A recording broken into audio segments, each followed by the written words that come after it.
एकदम बढ़िया। चंदा चोरी के प्रकरण से आप लोग भी हैरान होंगे। खुलासे के बाद खुलासा, भ्रष्टाचार की एक के बाद दूसरी पोल खुलती जा रही है और ये समझ में आ रहा है कि भारतीय जनता पार्टी के नेतृत्व में जो प्रभु श्री राम के नाम पर चढ़ावे और चंदे में चोरी हो रही है, उसको पूरा संरक्षण ईडी पार्टी की सरकार दे रही है। इस देश में एक ईडी पार्टी काम करती है जो हर छोटे बड़े मामले में ईडी भेज देती है, सीबीआई भेज देती है, लेकिन प्रभु श्री राम के दान पात्र में सैकड़ों करोड़ की चोरी का मामला सामने आया है। एक भी व्यक्ति की गिरफ्तारी अब तक नहीं हुई, एक भी आदमी को जेल में नहीं भेजा गया। नाम आ गए, तथ्य आ गए, प्रमाण आ गए, सीसीटीवी फुटेज आ गए, हिरासत में लिए गए लोगों के बयान आ गए, और इतना ही नहीं, चोरी के माल की बरामदगी भी हो गई। बावजूद इसके ना अब तक चंपत राय गिरफ्तार किए गए, ना अनिल मिश्रा गिरफ्तार किए गए, ना गोपाल गिरफ्तार किए गए, ना टिन्नू गिरफ्तार किए गए, किसी की भी गिरफ्तारी अब तक नहीं हुई। बहुत सारे नाम सामने आए, लौकस मिश्रा का नाम सामने आया, अवनीश शुक्ला का नाम सामने आया। तो इसलिए मैंने स्वयं से अपनी तरफ से जो थाना राम जन्मभूमि क्षेत्र है अयोध्या में, उसके थाना अध्यक्ष को चंपत राय और अन्य अभियुक्तों के खिलाफ ये तहरीर आज मैं भेज रहा हूं और ये मांग कर रहा हूं कि इन बेईमानों के खिलाफ, चंदा चोरों के खिलाफ, भ्रष्टाचारियों के खिलाफ, प्रभु श्री राम के दान पात्र में चोरी करने वालों के खिलाफ एफआईआर दर्ज करके इनकी तत्काल गिरफ्तारी होनी चाहिए और ट्रस्ट को पूरी तरीके से भंग करना चाहिए, क्योंकि ये ट्रस्ट नहीं है, ये भ्रष्ट ट्रस्ट है और भ्रष्ट ट्रस्ट के भ्रष्टाचारियों को काम करने का अधिकार बिल्कुल नहीं होना चाहिए। और इसमें कई प्रकरण हमने दिया है, क्योंकि यह चंदा चोरी आज से नहीं चल रही है। जब मैंने 2021 में यह मामला उठाया था, उस वक्त अगर गिरफ्तारी हो गई होती इन चोरों की, तो शायद आज ये नौबत नहीं आती। अगर ये ट्रस्ट उस वक्त भंग हो गया होता, तो शायद आज ये नौबत नहीं आती। मैंने 2021 में प्रमाण के साथ बताया था कि किस तरीके से 5 मिनट के अंदर 2 करोड़ की जमीन चंपत राय और उनके गुर्गों ने 18.5 करोड़ में खरीदी, और इस काम में उनके साथ भारतीय जनता पार्टी यानी कि ईडी पार्टी के मेयर उस समय के ऋषिकेश उपाध्याय भी शामिल थे। लेकिन कोई कार्रवाई नहीं हुई, खुलेआम ये भ्रष्टाचारी घूमते रहे। और अब जो मामले सामने आ रहे हैं, चढ़ावे में चोरी, दान पात्र में चोरी, यहां तक कि चांदी सोने की शिलाएं जो दी गई थी प्रभु श्री राम के मंदिर के लिए, उसमें चोरी, मॉरिशस से आई कोई बहुत महंगी बहुमूल्य शिला थी प्रभु श्री राम की, उसमें चोरी। अब तो एक के बाद एक हैरान करने वाले खुलासे आ रहे हैं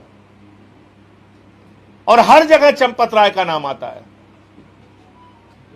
अभी मैंने एक खुलासा किया जिसमें 3 करोड़ की जमीन चंपत राय ने 24 करोड़ रुपए में खरीदी महंत मुरलीदास जी से। उसका भी जिक्र मैंने इस एफआईआर में किया है। इसके साथ साथ सुल्तान अंसारी के साथ जो खरीद हुई थी उसका भी जिक्र किया है, और चढ़ावे में चोरी जो है उसका भी जिक्र किया है। इन 3 मामलों के लिए एफआईआर दर्ज करके इन चोरों के खिलाफ कार्रवाई की जाए, ऐसी मैंने वहां के थाना अध्यक्ष के लिए एप्लीकेशन एफआईआर दर्ज करने के लिए लिखी है। इसमें आगे कार्रवाई के लिए हर हद तक हम प्रयास करेंगे। नंबर 1, इसमें जो अब तक घटना हुई है 1 मिनट में बता दूं। अविनाश शुक्ला नाम के व्यक्ति से 5 लाख रुपए बरामद हुआ। लौकुश मिश्रा से कहा जा रहा है 15 लाख रुपए बरामद हुआ। कहा जा रहा है ये चोरी 200 करोड़ के करीब की है। और यह भी कहा जा रहा है कि अब तक करीब करीब 50 कर्मचारी संदेह के दायरे में आए हैं। जब यह मामला हम लोगों ने उठाया तो गालियां देना शुरू कर दिया, रामद्रोही बताना शुरू कर दिया। मैं पूछना चाहता हूं ईडी पार्टी के लोगों से, अंधभक्तों से, क्या विनय कटियार रामद्रोही हैं? क्या संत नित्य गोपाल दास के जो उत्तराधिकारी कमल नयन दास हैं वो रामद्रोही हैं? क्या रजनीश सिंह भारतीय जनता पार्टी का जो नेता है वो रामद्रोही हैं? क्या संतोष दुबे जो मंदिर आंदोलन से जुड़े रहे हैं वो रामद्रोही हैं? अरे अब तो आपके बीच के लोग कह रहे हैं भ्रष्टाचार हुआ है, चोरी हुई है। स्वामी अवमुक्तेश्वरानंद जी के पीछे तो आप वैसे ही पड़े रहते हैं, शंकराचार्य जी के पीछे। अभी निकल के आया कि कितने फर्जी मामले आप लोगों ने उनके खिलाफ दर्ज किए थे। क्या ये सब रामद्रोही हैं? इसलिए इसको इधर उधर घुमाने के बजाय कि अखिलेश यादव जी मामला उठाएं तो उनकी बेटी, उनके परिवार को आप अपमानित करो, अभद्र टिप्पणियां करो, हम मामला उठाएं तो हमको गालियां दो, ये सब करने के बजाय जो बेईमानी का पूरा प्रकरण सामने आया है, इन सब की गिरफ्तारी होनी चाहिए और भ्रष्ट ट्रस्ट भंग होना चाहिए। इसमें ज्ञानेश कुमार जो अब चुनाव आयोग के प्रमुख हैं, उनका भी नाम था जिस समय के भ्रष्टाचार हुए हैं। तो पता कराया जाए कहीं वो भी तो नहीं कुछ चंपत के साथ चंपत किए हैं, उसका भी पता लगाया जाना चाहिए। तो एक विषय तो ये था। और दूसरा मामला जिसके लिए आज की प्रेस वार्ता बुलाई गई है वो ये कि जो 5 चरणों की पदयात्रा हमारी है वो अब तक समाप्त हो चुकी है। अब 6वें चरण में पूर्वांचल में 16 अगस्त से लेकर 23 अगस्त तक,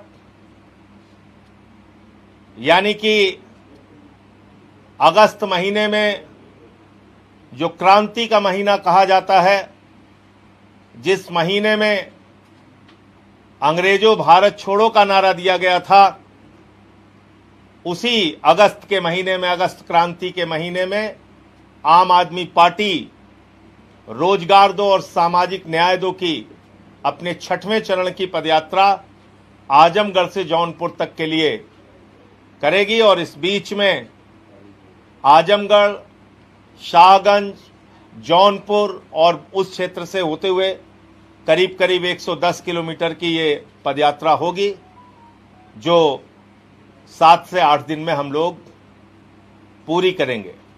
इसमें मुद्दा पेपर लीक का भी उठेगा, बेरोजगारी का भी मुद्दा उठेगा।